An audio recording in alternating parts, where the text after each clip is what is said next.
Oh, hello world. Didn't see you there. George Filip here, coming to you on a Friday to talk to you about the contents of that box. This box contains some of my favorite things that have emotional value to me.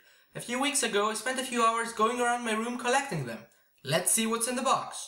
It's my white karate belt. As I have mentioned before, I do, or rather used to do, karate, and my first belt has been in my possession for quite some time, almost 8 years now. I have of course kept all my other belts too, but the white one is more special than the others. 2 years ago, I went on a trip to Ireland with my grandmother for a week and I fell in love with the country.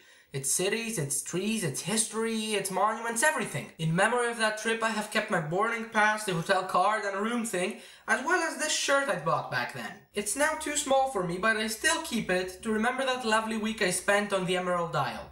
I don't think I've mentioned this before, but I do hurdles. I've kept every one of these things that are given to us on track meets. On the back of them, I've marked the date, the place, and my performance on the track meet. And now there's this decapitated goose. It was made last year by one of my classmates as part of a stop-motion animation project we did titled The Goose's Trip. Its head came off sometime between then and now. I spent 3 years of my life making films with my friends.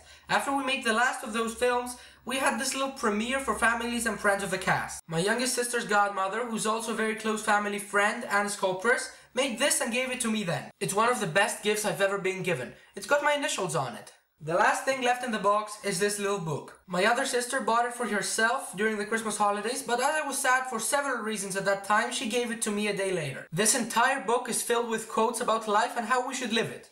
Let me see if I can find a good one. Begin to be now what you will be hereafter.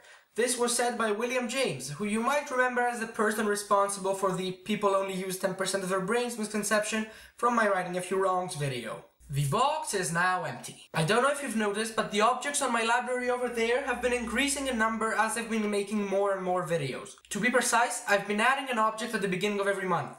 It's now June, which means it's time to add another one. This month's object will be the goose. It's gonna go right here to accompany my hankerfish from March, this bellflower, also by my sister's godmother from April, and my big clothespin from May.